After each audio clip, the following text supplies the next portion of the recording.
Okay, as usual, may we all be switched on before the class starts. So may we all be switched on and may we all find a relevance in the teaching. And I will try to make this, as usual, as much as relevant as possible for all of us.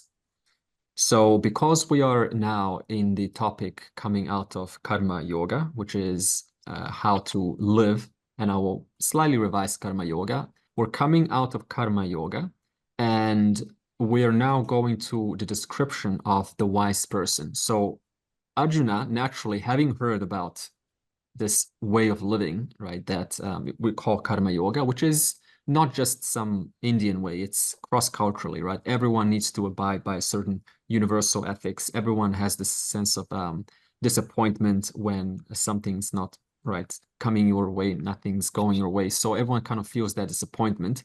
So Karma Yoga teaches you how to manage that, because otherwise one spends their whole life, who's the president, what's happening on the other side of the world, what's happening in my family, how are they treating me, how is my colleague treating me, how are my children treating me, the internet connection's too slow. Well, all of these complaints are in reference to things that we don't have any control over. So it basically ends up consuming your entire lifetime. So you have to ask yourself, where is my real locus of control? What really do I have in my hands? What can I alter? What can I shift? And Krishna says explicitly, you do have relative amount of control in reference to how you think about circumstances in your life. You have control, relative amount, not all of it, but a relative amount of control, how you manage, how you cope with overwhelm, with stress, with anger, with disappointment, with people who are giving you a hard time. You have some control over it in reference to how you choose to think about it. You can think about it in the most monstrous way possible, but that's only going to hurt you end of the day. It's going to create this sense of tightness and unable to connect, further. It's going to stay. You won't be able to sleep. And then tomorrow you wake up just when you thought you get a fresh new day. It just kind of trails right throughout the day. So you end up hurting yourself. So Krishna wants to to ask us a question. Where is your locus of control? Where is your locus of, where do you have the most amount of management in your life? Where is that? Explicitly, he says this yoga, karma yoga, is kaushalam, right? Yoga karmasu kaushalam. In other words, in English, it means yoga is skill in action. What kind of skill? Do I need, what is this skill in action? You already have skills. You already are applying those skills in action. So you have to look at the different kind of meaning. That means knowing how to skillfully interpret situations. Think about that. Knowing how to skillfully interpret situations. That is a skill. Without that skill, it ends up into complaints and disappointment. Guaranteed. It is a skill, and it's trained and it's learned through time. So this means that every time something happens, you have a choice. How do I choose to think about this? What does this mean? If someone's giving you a hard time, you can either make it personal and feel attacked and kind of use it as feedback, whatever you want, it's up to you. You can also understand that the disappointment and the anger and the frustration that others have towards me, maybe there is something about me that I can improve, right? There's always something that you can kind of, right, look into, no doubt. But at the same time, most likely the other person's coming out of some kind of a distortion, some kind of a pain that is being projected onto you. So it's not just you, remember this, it's also the other party, which is also bringing up their own stuff and mixing it up with the final delivery. So you have to be very smart and discern what is their own stuff and what is here for me to work with. Okay? It's not one-sided. It's not like, oh, I am at fault, I am to blame. No, there is certainly your responsibility, something that can be done for sure. But at the same time, if it becomes entirely your responsibility, that's called internalizing and personalizing. These are the two enemies. Internalization and personalization. That means whatever happens, I allow it to crawl underneath my skin. And now it becomes completely internalized. It becomes my problem, my kind of a thing to work through, my blame, my guilt. It becomes all about me. That's called internalizing. You've allowed a situation which actually had very little to do with you. You allowed it to become your problem right now. You allowed someone else's pain or confusion or discomfort for whatever reasons, right? Whatever reasons they are, you allow that to become your own confusion, your own pain, and your own discomfort. So therefore, Krishna says, do not allow things to become internalized. Now, the question is, how do I let things stay objectively outside, right? Still looking at considering the variables, what can I improve? But how do I keep it outside of me? Simple. You recognize that this is feedback. What is it that I can do in this moment? Is a situation called for me to act? Am I doing the best that I can? Can I ask for some feedback? If the feedback is there, then you do your part. But after that, you move on because that person also has their own part to play. So this means that as far as a concern is concerned, then my concern is only as much as, okay, so could there be some blind spots that I'm potentially missing out here? And, can I kind of refine my responses? That much you can take a look at. Everything after that, understand the other person also has their own fair share of pain and discomfort, which is being projected onto you. That much I can understand and keep in mind, and thereby not allow things to crawl underneath my skin. Now, I know, right? Because those who have children, there's always an exception, right? There's always a million different situations that you can kind of throw at me and say, yeah, but Andre, it's not like that when you have kids, they keep on kind of complaining and, they don't really respect mommy and daddy for all the hard work they're, providing to them at the table. They just think it's just all free, a silver platter, that the world is, full of money and money grows on trees, and, they don't really show their love and support for me. And we're just striving and working so hard. I know you can easily throw that. So again, you have to sort of, understand, how do I choose to look at this? Like, how will I kind of, do my part, but also set certain boundaries so that I don't allow, children or those close to me to kind of crawl underneath my skin. That is your responsibility, right? Because yes, suppose you are with someone, right? That is usually the case. You are with someone. So you have to kind of manage that. How can I give the best that I can, but at the same time, hold a certain kind of independence about me as a person, right? So therefore, I can hold that independence. I can still have my own life, my own kind of opinion, and my own, perception. And I don't have to constantly kind of subordinate, yeah, you're right, you're right, you're right. You don't have to be this submissive person. Rather, having your own independent views about how the world works, and at the same time being open enough to refine those views, okay? Therefore, this is skill in action. Yoga, what is yoga? Karma Sukhaushalam. It is a skill, and it is a constant refinement of skill. Of course, I know there are many situations, and you can, kind of have a long conversation about this that I'm saying, but because there are so many situations, it is up to you to discern, how do I skillfully handle this in this moment? How do I kind of not discard this, right? Acknowledge what is happening, but at the same time, protect myself, protect my own well-being, my own mental state. Okay? That is up to you. That's everyone's responsibility. That's why it's a skill in action. Notice how Krishna is not saying specifically what to do, because there are so many personalities.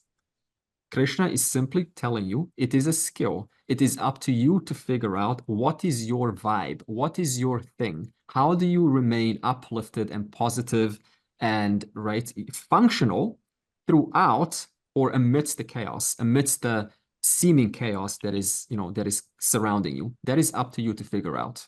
Okay. And the second, he says, what is this karma yoga? He says it is samatvam yoga uchyate. It is equanimity in practice. Equanimity in practice. This word samatvam, equanimity. So you say, how do I have equanimity in practice? Well, first of all, it is a practice. It's not something that you just magically discover. It is a practice. It is samatvam. So this means that when situations arise, I have to understand that they can be, right? Even if I put my best skill in action, even if I've delivered my best skill in action, even then, the results may be unfavorable. That is a fact. And when they are unfavorable, understand it is never personal. All I can do now is what's next? This has happened. What now? Let's get into problem solving. What now? What other in-between options are there available for me to work through this? Have I considered those in-between options? That is, again, up to you. That keeps your mind in a problem-solving mode rather than in a situation complaining mode. Therefore, how do you enjoy a equanimous mind when life keeps throwing at you all sorts of phenomena? Firstly, we said, I have to recognize that life is not meant to give me perfection every time. It just doesn't work like that. It gives me four kinds of results. Sometimes it gives me a lot of the results that I wanted. That means it's exactly what I wanted. Perfect, right? I got what I wanted. It gives me opposite to what I wanted. That's also a possibility. That means it's not sort of keeping with your idea of what you deserve. It can give me more, much more than I wanted, which is fantastic also. I think we would kind of, want that. And it can give me less than I wanted. Now, usually, right, it is more often than not, it gives you opposite or less. More so than it gives you exactly or more. Okay. Therefore, the fact is, and why is it more so today? Especially today when we have a much bigger population with many more, the network of causes is so much larger now than it was 500 years ago or 1,000 years ago. It was so simple, right? You got a few people, you don't have billions of people on Earth. You don't have so much cultural intermixing, racial intermixing, so much culture, one culture, another culture. It's all kind of now mixed up like a big soup. So this means because it's all mixed up now and so much more complexities are truer now than 5,000 years ago, you've got to work extra hard. If Arjuna perhaps came over, transported, teleported from that time into today, it was like, oh my God, this Gita is almost out of date.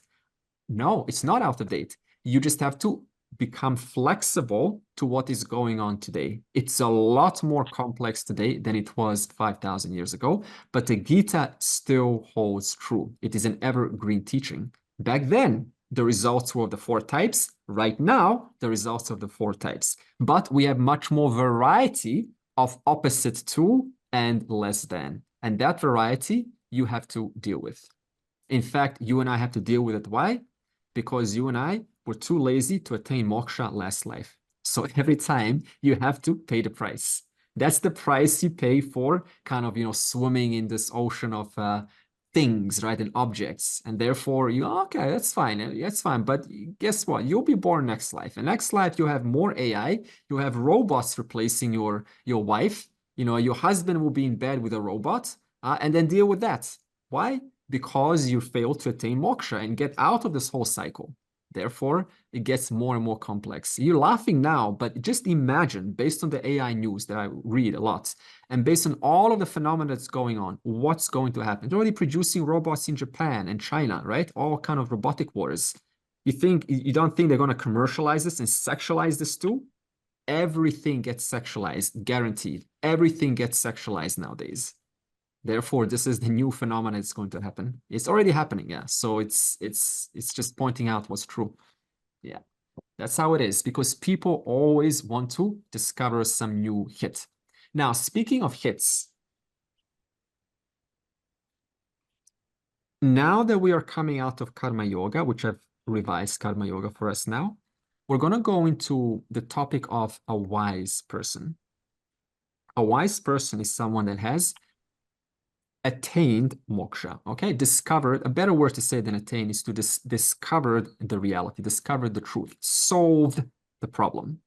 Okay, now I want to take us through a logic to show you why freedom or moksha is the only goal that exists, whether you believe it or not, whether you're a child, someone in high school, a celebrity, or at any stage of life pursuing anything at all, why everyone is always ever pursuing moksha. And I want to take you through a logic for that to recognize there's no other goal than moksha. And that is what the wise person has clearly understood. So how does Vedanta, this is an inquiry now, how does Vedanta start out? It starts out with a very basic recognition that there are two realities that we deal with. There is a subject and there is an object. The subject is always true to the changing phenomena of the objects. The objects can include both gross and subtle experiences. Grosser experiences could be like holding a baby, but the subtle experiences could be like feeling that connection and that love. So it's a lot more subtle. You can't quantify or grasp it. It includes anything that is perceptible and any kind of experience whatsoever. So anything you can perceive is an object. So this means my words now are perceived by you. You are now sitting down or standing up. I don't know who's standing up. And you're perceiving the texture and the hardness of that seat at the bottom. That is perceived. So that's an object. You may be shaking your head or looking at this image now. This image is perceived. So it's an object.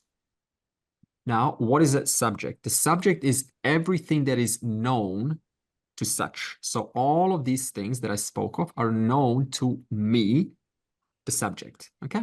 This is a basic inquiry, how Vedanta starts out. And it is evident to everyone. That's why Vedanta starts with something that is evident. You can't kind of say now, who's the object? You know, maybe this is the subject. No, it's not a subject, because this doesn't know about me, the subject. I, the subject, know about this. So in that sense, the subject is that one who knows about the object. Okay. Now, this object, let's go into the object a little bit deeper. This object makes up three categories of life. So three categories of life, they all consist of objects. And these objects will change depending on different categories of life. The first category of life that Vedas points out is your security. The second is your pursuit of pleasure. So security, whatever you pursue in security is going to have objects. Whatever pleasures you pursue is going to have objects also. It's also made up of virtue. And fourth one is a little bit kind of a different kind of category, but I'll put it in for now, is freedom. Now I'll put freedom aside and I will just analyze your pursuit of security. So pursuit of security, which is called artha, is whereby everyone has this need to procure resources. You go on a dating and, you know, you say, do you work? No, you don't work. Do you have any money? No, I don't have money. So you have a house? I don't have a house. How is that date going to work out? I'm not going to date you because you don't have basic resources. You don't have basic resources. I cannot be with you because resources are for my own survival, for my own sense of safety. So therefore, pursuit of a security includes anything that gives you a sense of safety, procurement of resources, or for sustaining your livelihood, sustaining you as a person, which can include food, shelter, money or cash. It can include relationships. That's why relationships are such a huge topic today. They're actually security, all about relationships. I want to be in a relationship. I need a relationship. I need him. I need her. I can't be without them. Relationships, relationships. It is all security, more or less. You see how strongly this is ingrained in everyone? Also, things like social skills. That means you need skills. That's for security. Education. That's why university and college is so, you pay thousands, hundreds of thousands of dollars sometimes to get a degree. That is how huge the drive is for skills and education. Also social status. We look for social status. Men, look for the reputation of the, of the woman, and the woman looks for the social status of the man. Isn't this true? Yeah, you want to know the social status of him. Like if he's kind of like, where is he up in this kind of a hierarchy? You want to know that. It's inbuilt. It's not a female male thing. It's inbuilt into all. You have to understand this. Otherwise, we kind of turn into a gender war. Oh, they want to. It's not a gender war. It's just universal. The next person, now, are they all objects that I mentioned? They're all objects. The next one is pursuit of pleasures. Kama is a common word. It is whereby objects and activities are satisfying my life. They are a means of enjoyment in my life. That means any kind of object, do you want to make that object a source of pain for you? Never. You want to make that object a source of enjoyment for you. You want to make an activity. Why do you do an activity? Why do you think a person runs on a soccer field for 2 hours, right, on a soccer match, to kind of sweat and risk all bones being broken? No, unless you are having enjoyment, you're not going to be running for 2 hours.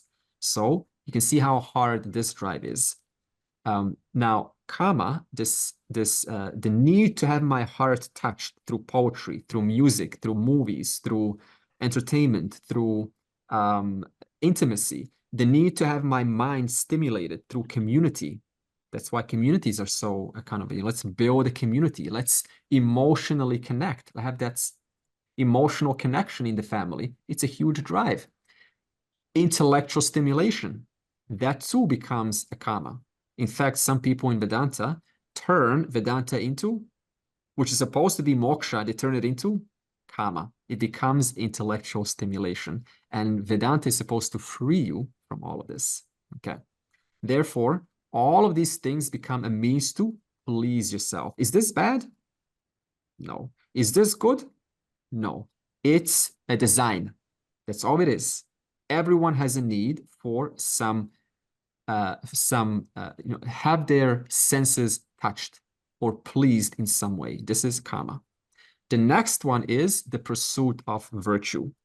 That is dharma, virtue. That means everyone has a need to do the right thing. Now, to the extent to how much you follow that, in fact, some people don't follow that when they're outside the door, but they follow that with someone else. Even a gang, within there's a brotherhood. You have a sense of that brotherhood is not you don't learn about brotherhood. It's just a connection. I want to feel connected and do the right. I want to support my brotherhood.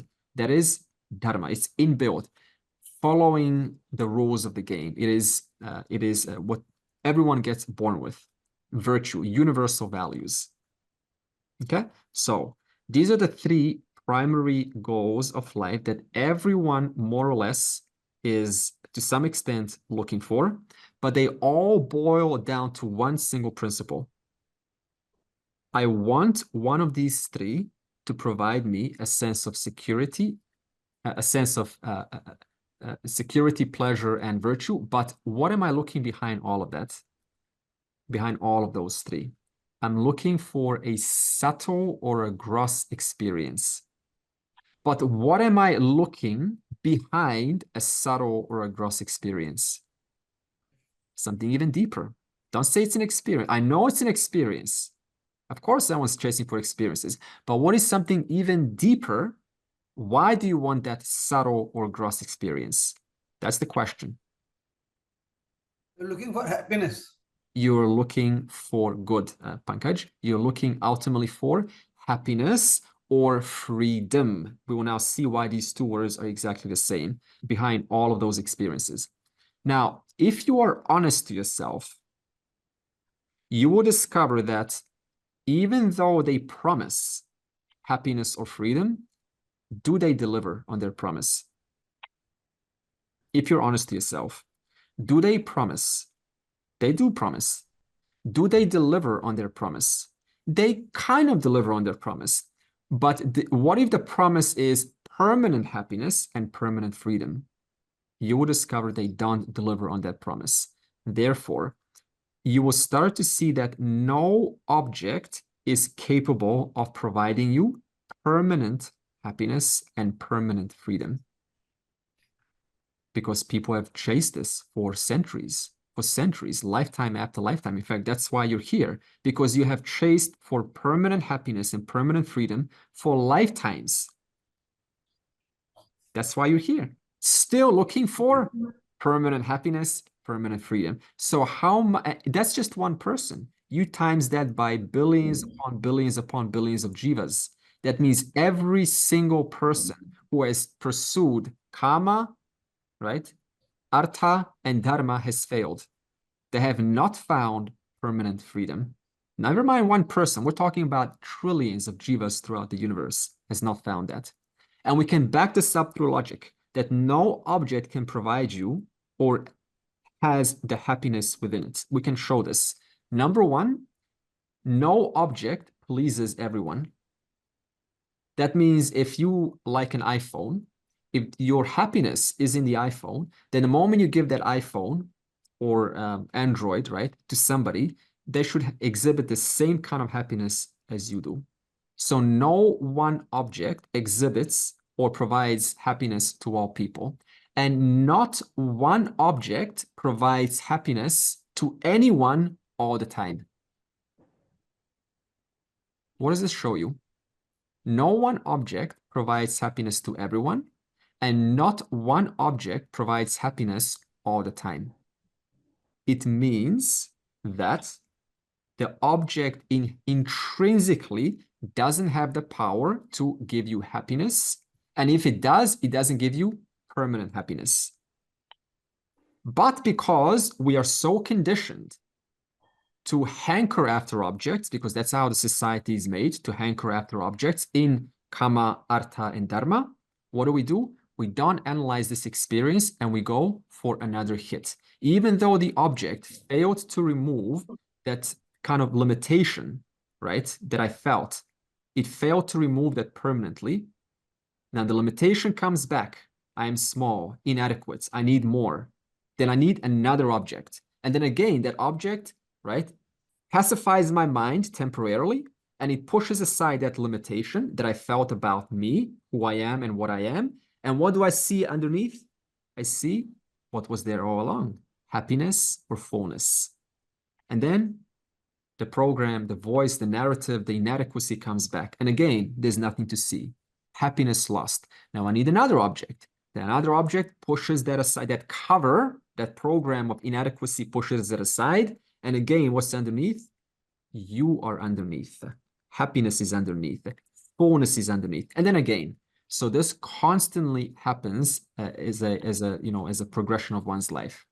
What I want to point out before I move to the second stage of inquiry is that the object doesn't have the power to give you happiness. What rather happens is when the object is gained in your proximity, whether it's a person, whether it's a relationship, whether it's kind of walking up to someone thinking they're so pretty, now let me walk up. Why are you walking up to them? To experience pain? No. Because by you walking up to that pretty handsome Mr. or Mrs., what is going to happen? At least that you think is going to happen. By in their presence, that object is going to remove my inadequacy about myself. And what's going to be underneath? That which I'm really seeking. So who are they now to me? They are a means to an end. What is the ultimate end? You're looking for happiness. They're just a means to remove that. So you don't really want the person. You want them to be your Mr. or Mrs. to remove that inadequacy that you're feeling, that cover, so that I can see my real self, which is so pleasing. Therefore, when the cover comes back, I want another hit of that because that which is underneath is so pleasing to you. So what is the real problem? What is covering happiness?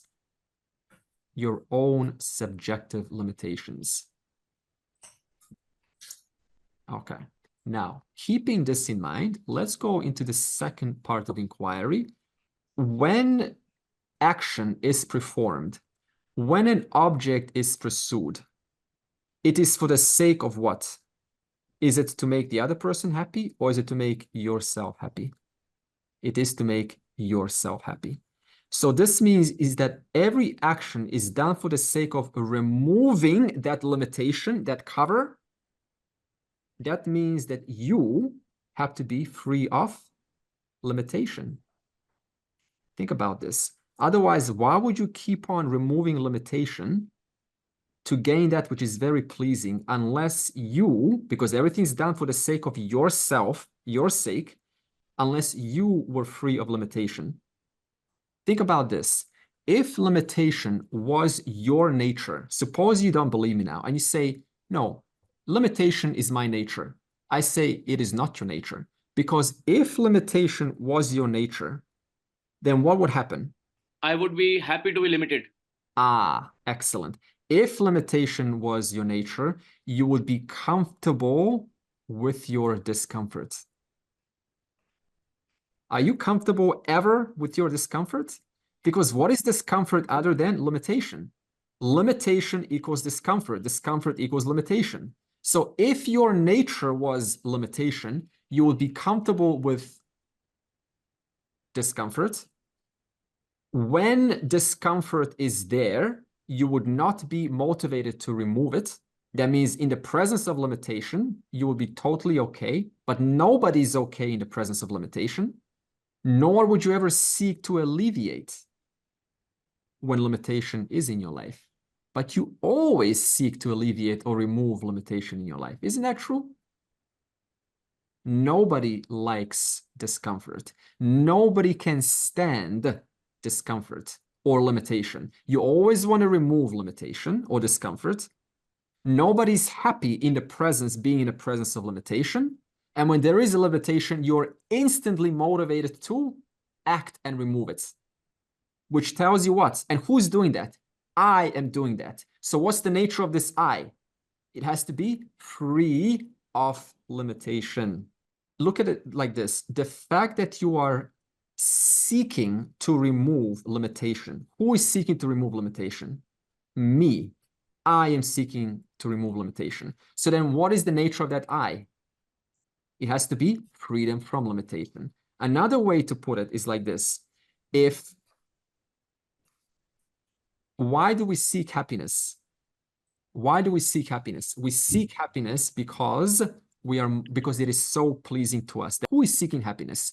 I am seeking happiness. So I am doing things for the sake of experiencing that or having that happiness. So this means I and happiness have to be one and the same.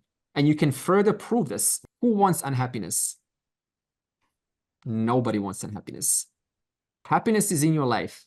Do you complain? I don't complain at all. Happiness is not in my life. Do I complain? Oh, I complain. When you have discovered happiness, do you seek to remove that happiness?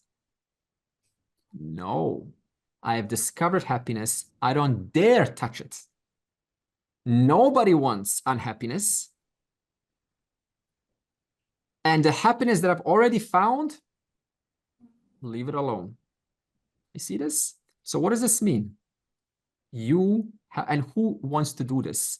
I want to do this. In other words, I want to come to what I am. I want to be what I am. Otherwise, you wouldn't be doing this. If your nature was not happiness, then you will be totally comfortable with unhappiness. But that is not the case with anyone. No object has the capacity to provide you permanent fulfillment because we've just done an inquiry into it. No object has the capacity to remove that cover permanently and open that tap of happiness full scale. No object does. So this means that what are you ultimately looking for? An object or that which is transcendent of an object? Think about this. If no object has the capacity to remove that cover permanently, and we're all seeking permanent happiness, and no object can do that, and no object can give you limitless happiness, because if you see a candy that gives you a little bit of happiness, you see your spouse, you get a lot more happiness. Now you see your spouse who is young, smooth skin, is that going to give you even more happiness? Oh, it's going to give you even more happiness. So this means whatever happiness you're always feeling in reference to an object, it is never full happiness. It's always limited. So this means at any moment of time, an object cannot open that tap and give you limitless happiness, nor can it remove that cover completely and forever. Which means that ultimately, behind every single object that you're ever seeking in those three pursuits, kama, artha, and dharma, you're ultimately seeking for that which is transcendent of an object, not bound to an object. But since the mind will not stop looking for that limitless happiness, for that permanent freedom, for that permanent happiness, what is it going to do? It's going to continue seeking on and on and on because it wants permanent freedom. Now, if you want to attach a Sanskrit word onto permanent freedom, you call that moksha. In other words, moksha becomes a choiceless choice. Think about this, because everything you ever seeking is freedom from limitation that you cannot stand, because it is not who I am. I want to get rid of that which I am not. That's what every object at all time, past, present, and future, is supposed to give you. Freedom from limitation. So this means that everyone is ever only chasing what? Moksha. Now, what is moksha? Permanent freedom, permanent fullness, not temporary.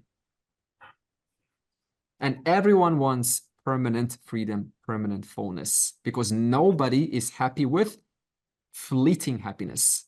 Nobody. Are you happy with fleeting happiness?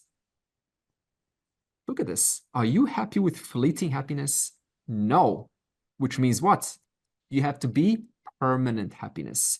If you were okay with fleeting happiness, you would then, that would be your nature. But the fact that you are not means that you have to be that which is eternal happiness, which is why we say Sat and Chit.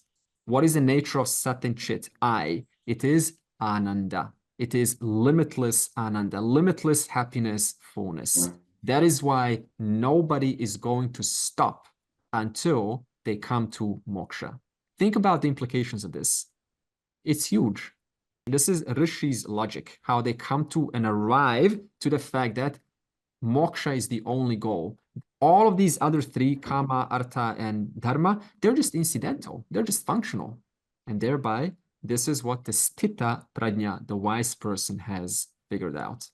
That's why they got into this journey. That's why they're in the Gita and want to, kind of solve the problem once and for all. Why? Because you are choicelessly pursuing moksha. You have no choice. When this class ends, you will go and over there and go, oh, let me go and do some computer games and some beauty and stuff. Why? Because for the moment, I feel some limitations, and this little makeup or this little thing on my face or this little computer game or this movie is going to relieve me from that limitation so that I can enjoy myself as that which I am. Fullness, happiness. You have no choice but to pursue moksha. In fact, you're always pursuing moksha. I'm not saying something. It's a question which aroused in my mind when I was listening to you.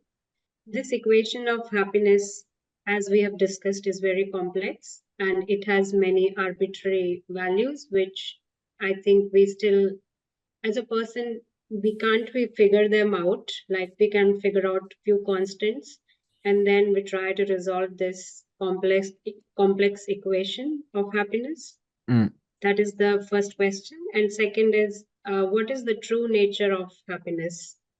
Is it just like acquiring things or acquiring objects, relationships, or anything materialistic or non-material?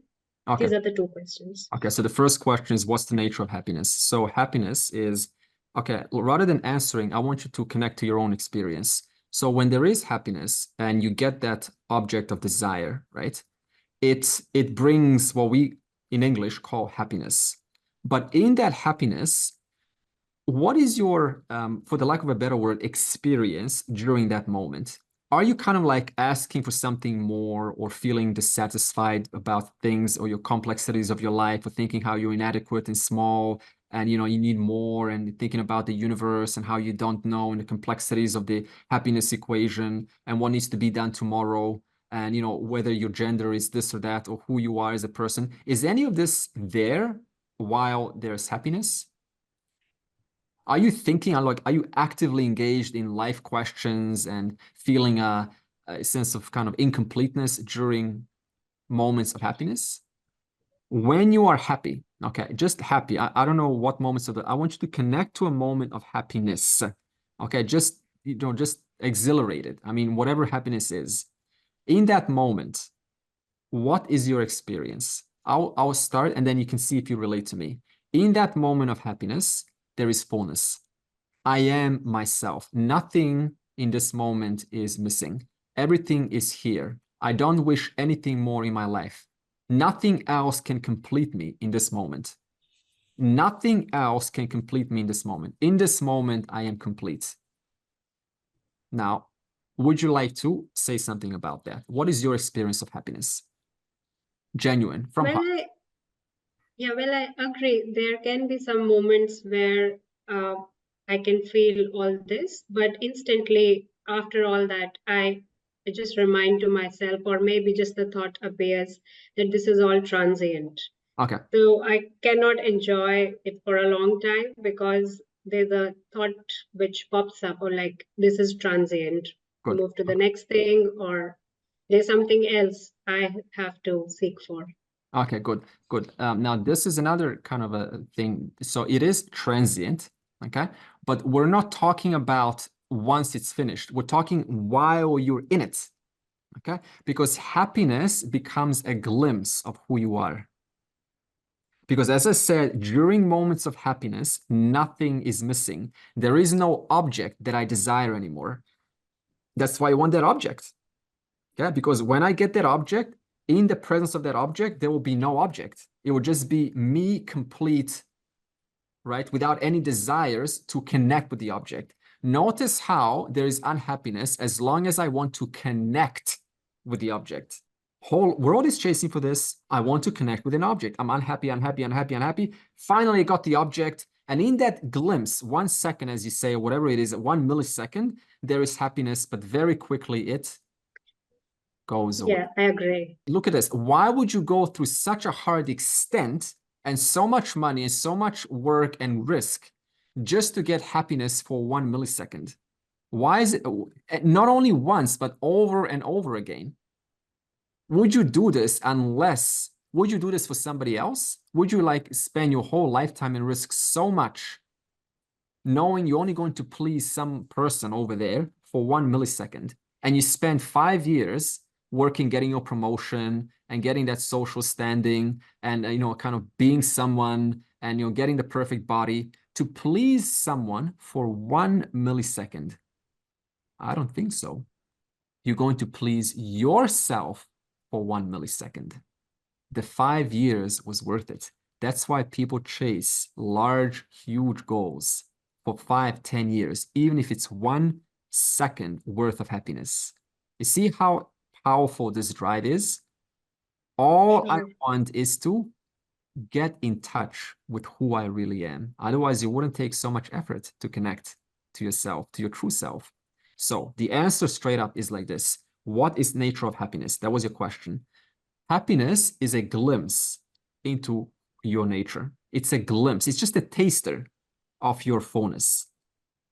Because when you're happy, you're full. Nothing's missing. I am complete. I don't want anything anymore. So it's a teaching tool, ultimately. It's a teaching tool. It lets you know what is your nature, which is fullness.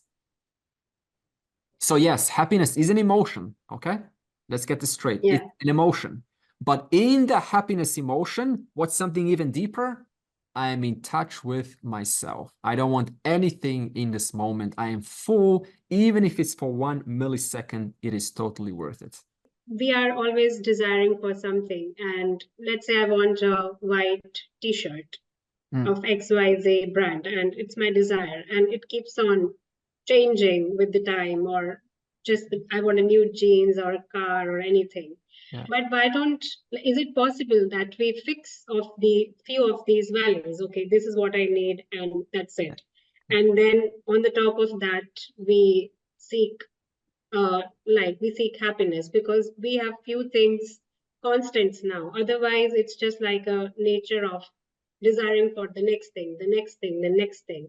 Right. So is it possible that we can find some anchors?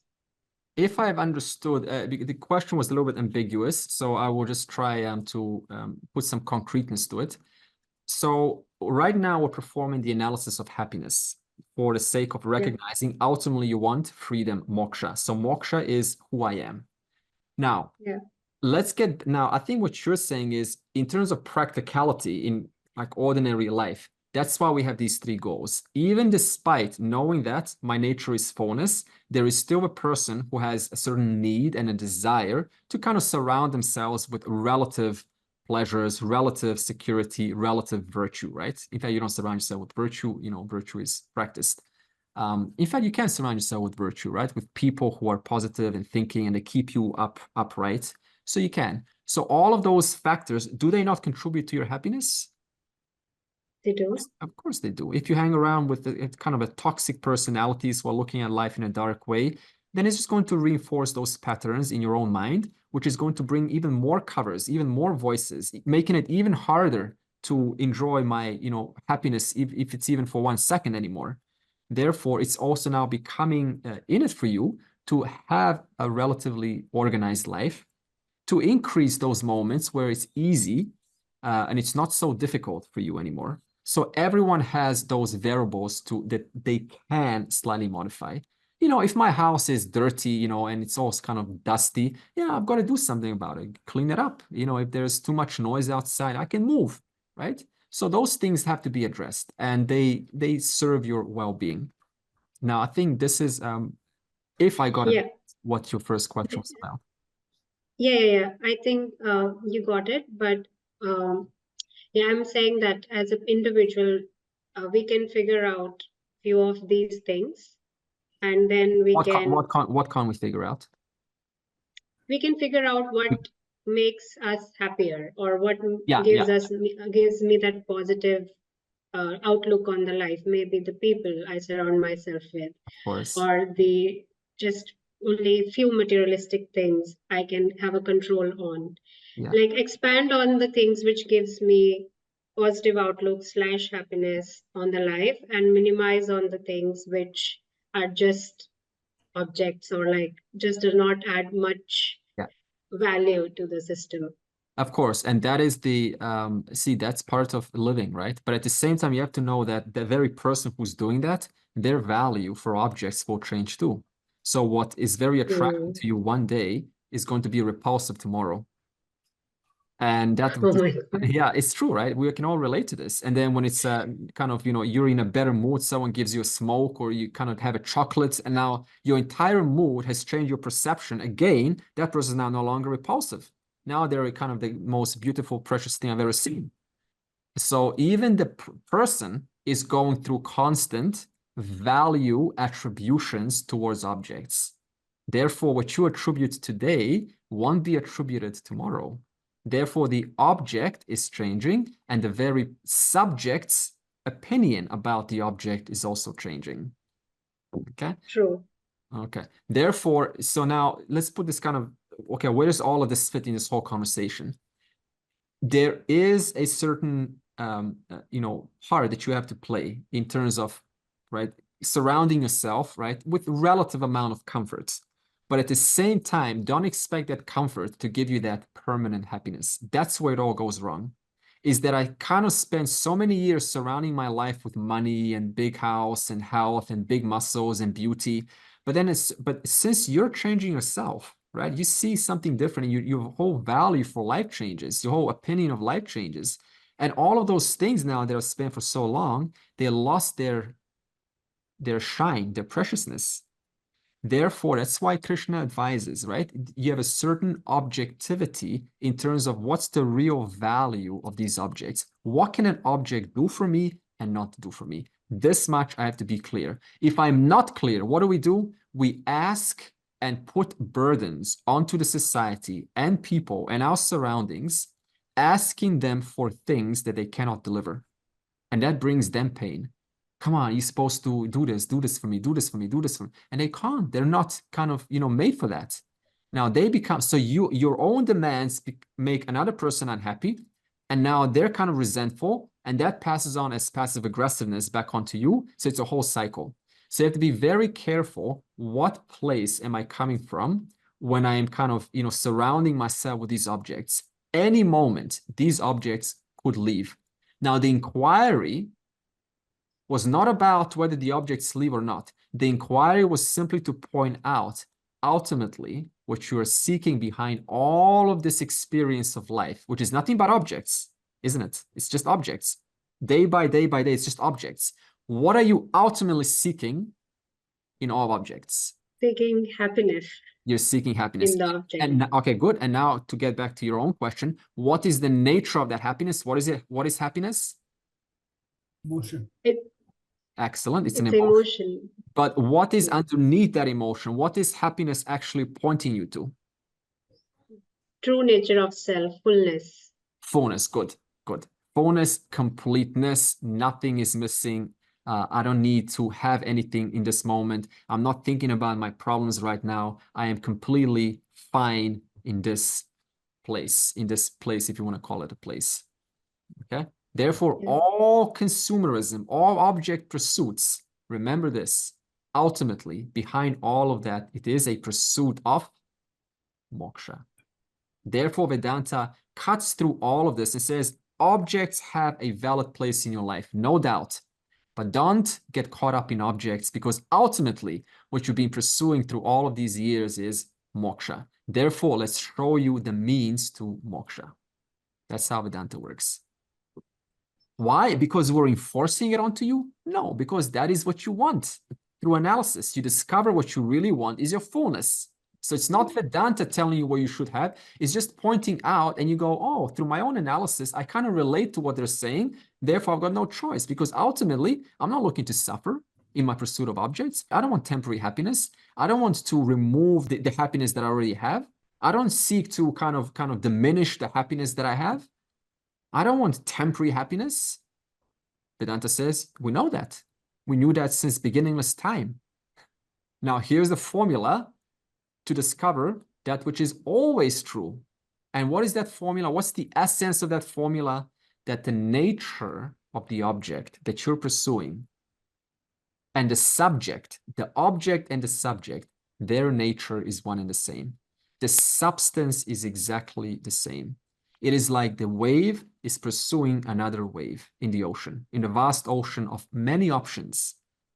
That wave can seek one life after another. All it's going to find is what? More waves. More waves. Every time it arises out of the ocean, it's always going to find more waves, more objects, until one life, the wave recognizes the truth of me, the subject, and the truth of that wave over there, the object, is H2O. There's no essential difference between us. Only difference is in reference to form. But ultimately, what I really want to contact with, when I come and merge with that object, what do I ultimately want? To appreciate my nature as the H2O, which manifests as happiness. So how does a wise person now enjoy permanent happiness? Is it an experiential happiness? No, because experiential happiness always belongs to the mind. This is where it all goes wrong, I tell you. The beginner seeker wants to kind of feel happy. I read this on the forums all the time. And then they want to extend the happiness so it lasts forever. It's not going to happen. Why? Because the mind, where does happiness happen? In the mind. In the mind. The mind changes. So how can happiness, permanent happiness, stay in a changing mind? Think about this. It's impossible. So the person gets so frustrated, they're trying to expand their, extend their happiness, last forever all day long. It's not possible, because happiness happens in an instrument that is constantly changing. Forget about it. So now, when we say a wise person has permanent happiness, then what are we talking about? Who wants to answer this? What is permanent happiness of a wise person then, if it's not happiness of the mind? Peace of mind. When the mind is no longer active. The mind is no longer, the mind is very active. The mind is made to be active. Yeah, here, correct me if I'm wrong. Here there are two I's playing. The first one is I as Gautam, as a Jiva. No, I'm looking. no, don't say two eyes. There is one eye, okay? Just hear me out and Okay. correct me. Okay.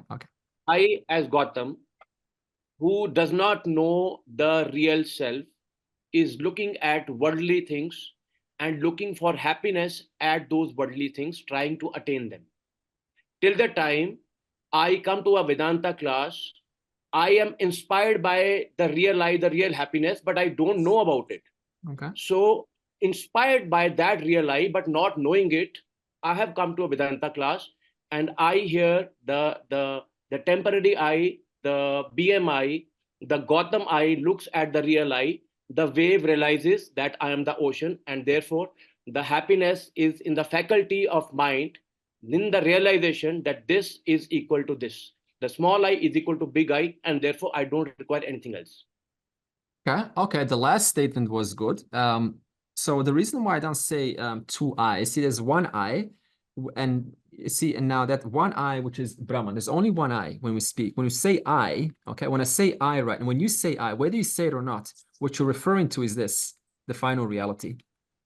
Owing to that cover of not knowing what is the nature of I, it gets taken as this, okay, the body, mind, intellect. So when the body, mind, intellect, through that you recognize that there is one eye, right? There is a body, mind, intellect that you're wearing right now, right? But in the presence of I, one I, there's a kind of a changing, right? Changing body, mind, changing Gautam, changing person, changing I, as you call it, okay? So what I want to just make a slight correction. Instead of saying it two eyes, there's only one eye, and that one eye right now has a body, mind, intellect. That's the only difference. Otherwise, I wouldn't call it two eyes. Yeah. That way we don't kind of get confused. Yeah. And even the ahamkara, the ego, the ahankara, see, that's called the I sense. It's not a function of the body mind. It's a function. But I wouldn't call it I. I wouldn't put an I over here. It's an I sense. It's that which gives you a sense of isolation, of being in one place. But it's not an I. The only I is over here, Brahman. Yeah, what you asked, I think for me, that ultimate happiness or whatever is probably that Param Shanti we call, or fulfillment.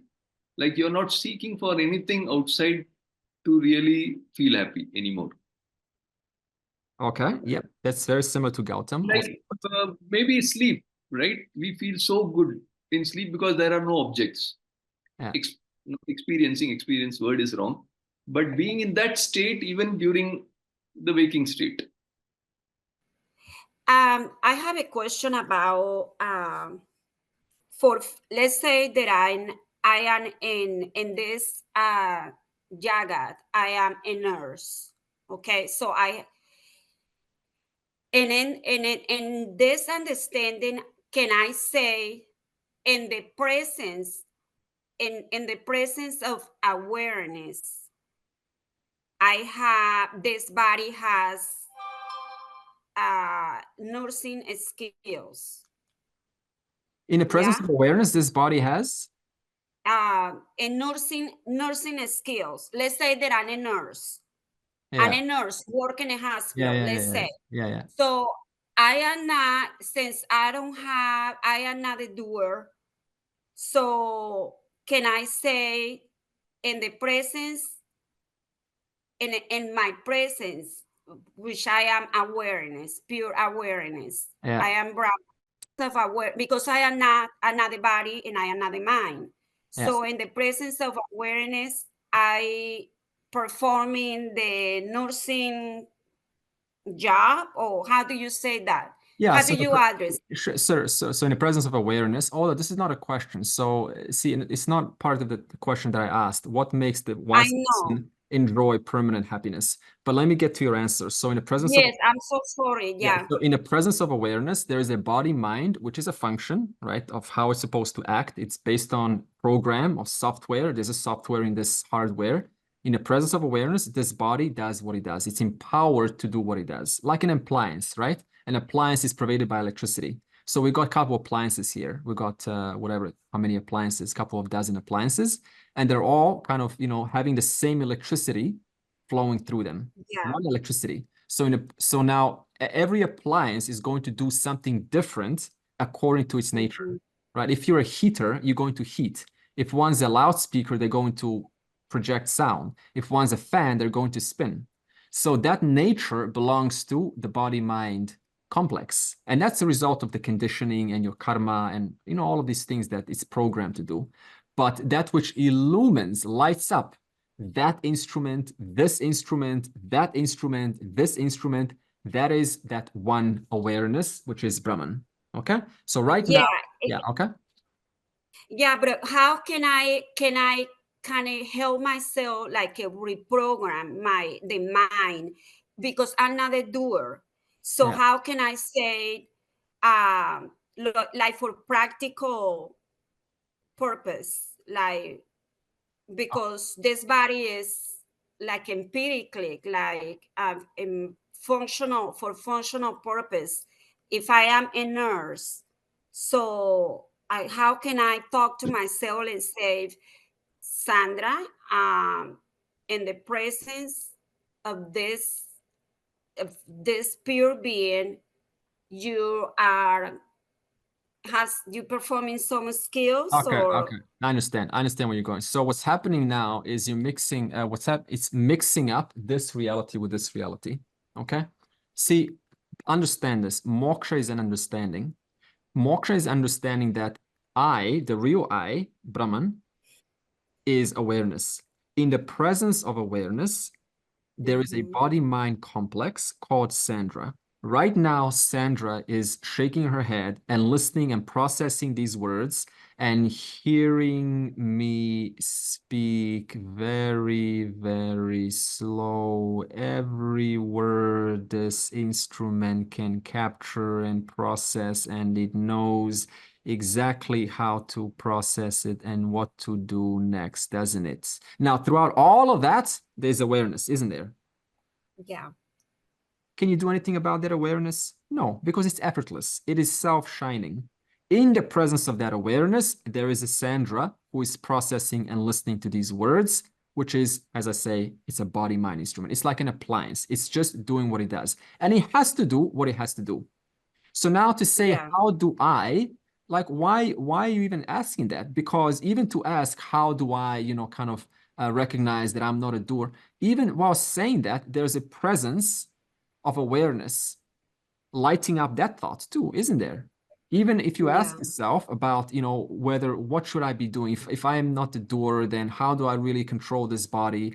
Who's controlling? Even while you're having that entire thought of whatever, that inquiry, there's the presence of awareness there.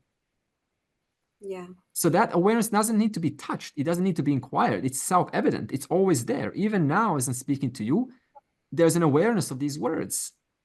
Okay? Yeah. Okay. And what is doing and what is doing the processing of these words that's coming out of Andre's mouth? That's called Sandra. The Sandra instrument, which has two cameras over here, two cameras. You have a loudspeaker, you have two microphones, and you have a bunch of motors in your shoulders. And it just goes like this.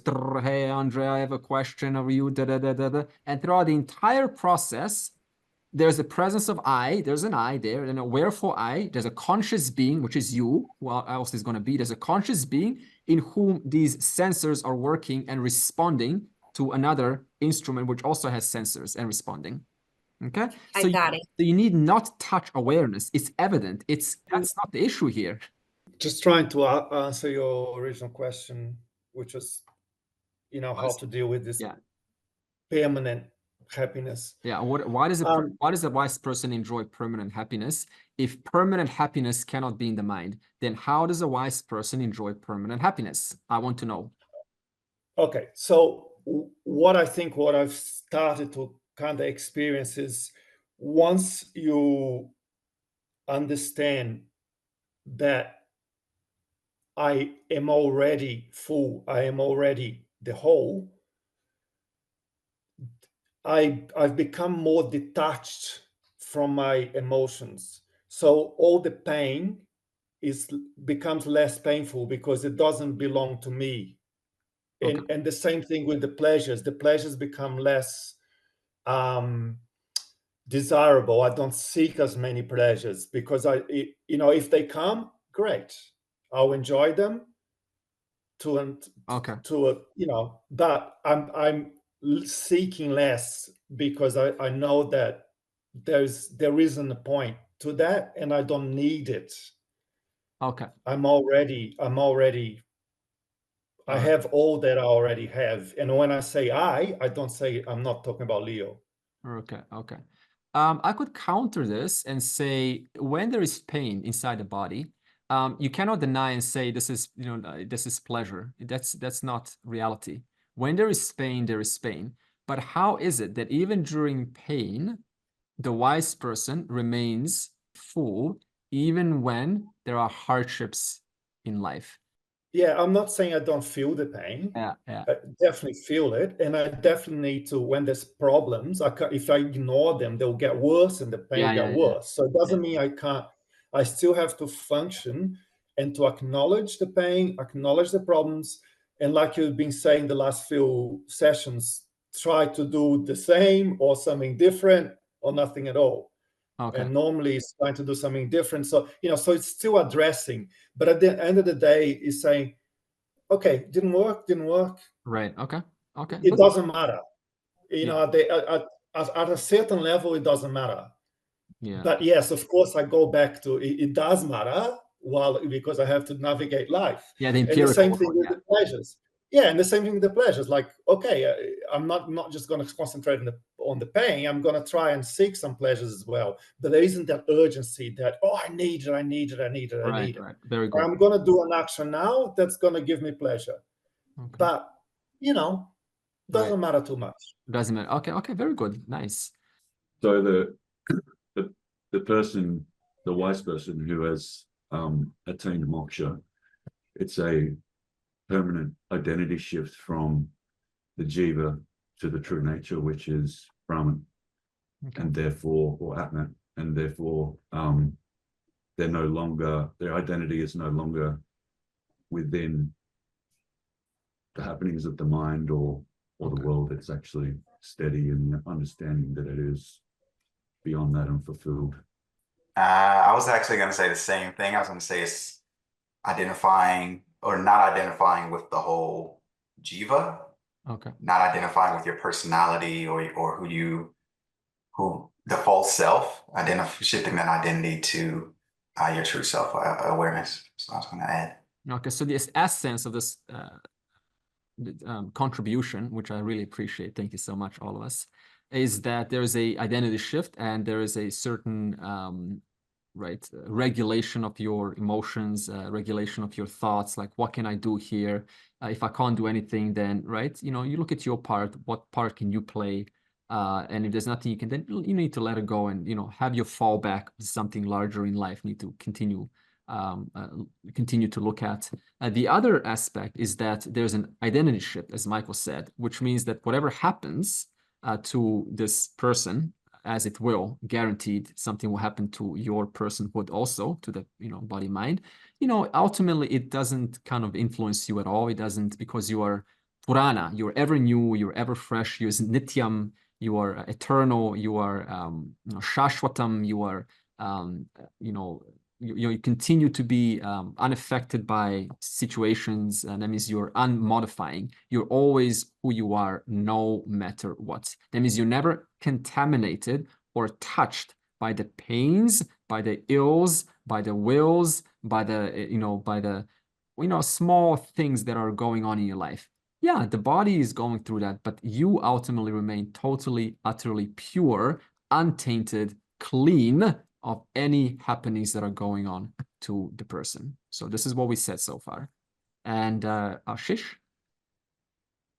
Yeah, Andre. So I have one comment and one question. So the comment about the pain for a wise person. So is it fair to say that the wise person will have the feeling or emotion of pain in the mind, but they will not have the thoughts of subjective sorrow attached to that pain? I mean, empirically that pain would be felt, but any other subjective thoughts about that pain uh, a wise person would not have. And my question is, like, when we were discussing about artha kama dharma, and we are chasing at the end moksha. So is it fair to say that the limitation is in the mind, and the limitation is of the mind because awareness is changeless? So it's the limitation in the mind, and when we try to remove that limitation through resolution of subject and object, it's that thought or notion which we have in our mind, and our mind again urges us to get the same kind of resolution, and we again chase other objects for that resolution, because awareness is not actually changing or feeling. I mean, that's my understanding, that awareness is not doesn't feel anything. It's the mind which feels or has experience. Is that right? Good. So this is what I wanted to get to, is that, so why is this person that we call a sthita prajna are able to cope with, life situations? See, let's get this straight. It's not just because they are wise. The coping, as all of us has very nicely said, the coping actually comes before moksha. Please understand this. Don't think that moksha is that thing that connects and corrects all problems. All those coping mechanisms and ability to discern what is to be done and to do my part and to not kind of be so attached and to recognize that 4 possible situations are possible at any one moment, as Leo has put. What can I do here? What is my circle of influence? Am I, where's my locus of control? All of this comes before moksha. The question again was that, why is it that the wise person enjoys permanent happiness? Because that's what moksha is. It's a permanent contentment. Before moksha, I am choosing objects in this world to experience happiness. I'm doing it to fill me up. Understand this. Before moksha, I am chasing in this world for experiences to fill me up. After moksha, I am arising, my actions are coming out of my fullness. That's the difference. In other words, the answer is because the subject and the object, they're both one and the same. The object that I'm chasing is Brahman. The subject is Brahman also.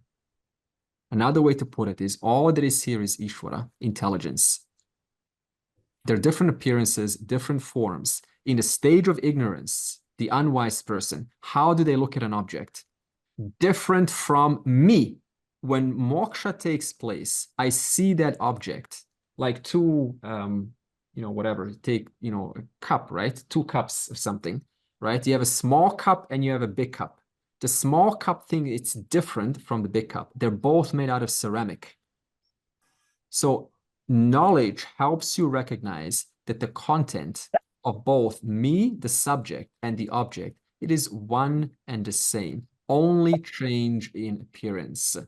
Therefore, it gives you a lot more maturity to navigate yourself in this world. No longer am I just kind of chasing out there for these bones in the society, let me not like an excited bone, like a dog, because it's going to, it's so kind of, this magical thing is going to make my life so full.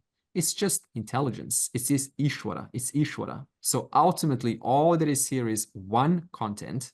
And because of this knowledge, the wise person enjoys, you could say, tranquility, enjoys shanti. Before, everything was different. You were different from me. Therefore, I have to have you to fill me up. So I spend my whole life, 5, 10, 15 years chasing relationships, one after the other, to fill me up. But in effect, there's no difference between the person that I'm chasing and the chaser, the wanted and the wanter, the desired and the desirer. So it's a cognitive happiness, not experiential happiness. You understand? Cognitively, I recognize all that is here is one. The appearances are different. And with that, as Leo has said, and all of us have contributed, there is a certain objective, empirical interaction, engagement. You have to still engage with the world. But ultimately, you're only ever engaging with one Ishvara here. There's no two things here. As long as there's two things in your understanding, you will continue chasing one object after another, after it's not going to end. So we have to start looking, at least from the start, from the beginning, in chapter 2, you have to start bringing this knowledge into your vision. That what you're really understanding, what you're really seeing here is divinity, God. You take God, Ishvara, out, it is the whole thing is a mess now. It's now consumerism, everything gets over-sexualized, everything gets put different realities onto it. You have to have this, you have to have this, everything becomes worthy of pursuit, everything becomes idolized and worshipped. The whole thing falls apart. The equation is Ishvara. If all that is here is God, from whom you are not outside of, then your relationship to object changes. It's not like you avoid objects, it just changes. It matures up.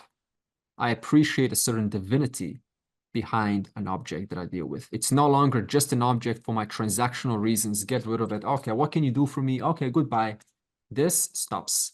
Therefore, the relationship has to change through an understanding that it is not just an object. You have to cognitively see deeper than meets the eye, deeper than the object in front of you.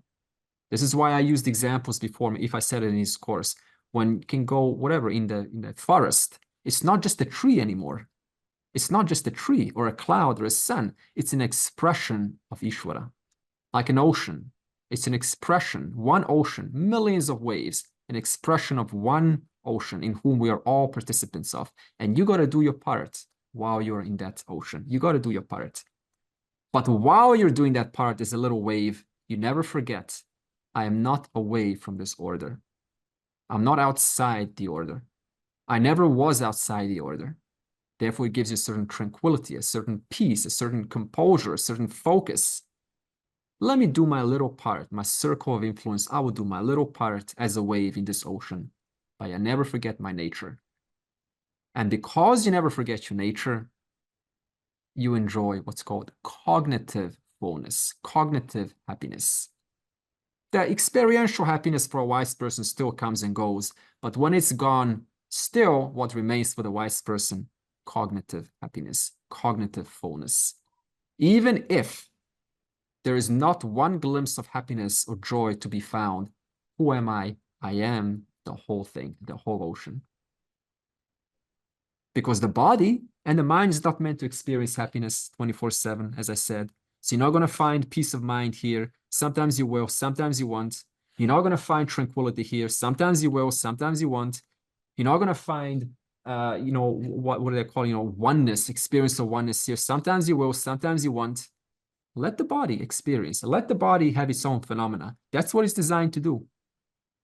So let's not think that a wise person is living in some kind of an amazing reality, because these notions are all belonging to those individuals who have imputed Brahman onto the mind. Brahman is limitless, so let me try to make the mind limitless. Brahman is one, let me try to make the mind one. Brahman is everywhere, let me try to feel, which is nothing but the mind, like I'm everywhere. Forget about it. These are all phenomena of the mind. Cognitive understanding is that even if inside this instrument that you're wearing, there is a feeling of smallness, inadequacy, whatever, that is just a program that you've learned a long time ago. That's just a program that keeps on yapping. It's probably never going to end as long as the mind is alive. Throughout that program, I can appreciate cognitively my nature, awareness, that which illumines this program, yapping, empowers this program to yap all day long, to complain and all of that, which has to be addressed, of course. That awareness I am. When is that awareness not available to you? When is that awareness not available to you?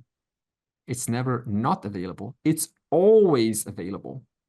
That which is always available, that is the real you. It never gets contaminated nor tainted by this yapping of the mind, by the program of the mind. That's where the wise person enjoys their peace. We will do one verse about this sthita prajna, verse 54. Now Arjuna is going to ask Krishna. So Krishna, which we have already spoken about, who is this wise person? And is there actually such a thing as this wise person? And tell us about him or her. So Arjuna says in verse 54, Arjuna uvacha sthita prajnasya ka bhasha samadhistasya keshava sthitadhi kim prabhasheta kimasita vrajeta kim. Keshava, Krishna, what is the description of a person of firm wisdom, one whose mind abides in the self? How does such a person, whose mind is not shaken by anything, speak, sit, and walk? Nice question, right? Thank you for the reading. He's talking about what's called a sthita prajna, or some people say prajna. Now, sthita means stable, and prajna means knowledge. So who is that one of stable knowledge? So notice how the first thing we have to do is define the word. If we don't define the word, then the mind's going to think, oh, okay, so the sthita prajna is going to impute its own stuff. They are detached, they're cold, they're distant, they don't care, they're apathetic, they don't really, they're out there somewhere else, they're in a different world, they're different loka, so on. No, someone who is of firm knowledge, someone whose knowledge of the Gita, of this Vedic vision, is firmly ascertained. Therefore, now Arjuna wants to ask, is there a person who has solid understanding of this vision of oneness, that all that is here is Ishvara?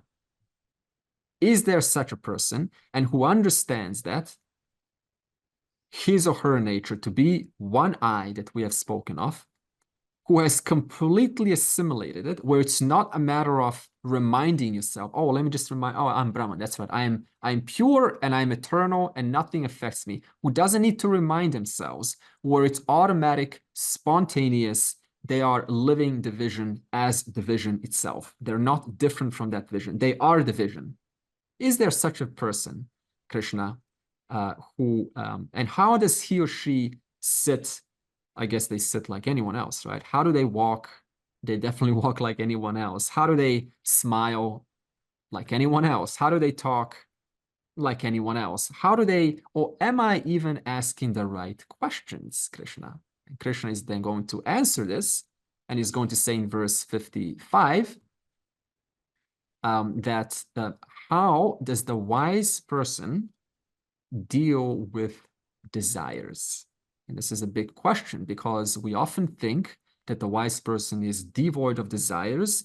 They don't have any desires. They are, desire and wise person, they're two opposite polar poles. They're two different poles, not at all.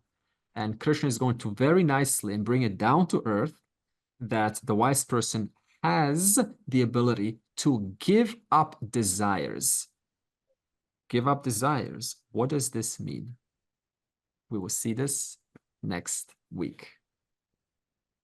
Purnamadav Purnamidam Purnat Purnamudachyate Purnasya Purnamadaya Purnam Eva Avashishyate. Om Shanti Shanti Shanti.